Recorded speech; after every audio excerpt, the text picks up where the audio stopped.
কোথাও যেন একটা লেখা পড়েছিলাম। লেখাটা কেন জানি না মাথা থেকে সরাতে পারিনি দীর্ঘ সময় ধরে। তোমাকে একজন পেয়েছে মানে আর একজন কি বিভৎসভাবেই না তোমাকে হারিয়েছে। লেখাটা খুব ছোট, কিন্তু পৃথিবীর সমান বিশাল গভীরতা রয়েছে কথাটির মধ্যে। কেউ একজন দিনের পর দিন, মাসের পর মাস, বছরের পর বছর তোমাকে পাওয়ার স্বপ্ন দেখে যাচ্ছে, অপেক্ষা করে যাচ্ছে।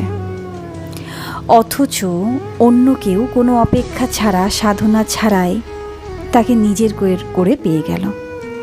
সে জানেও না সে যাকে নিজের করে পেল তাকে পেতে একজন কত শত দিন ধরে ক্ষুধার্ত ভিক্ষুকের মতো অপেক্ষায় দাঁড়িয়েছিল।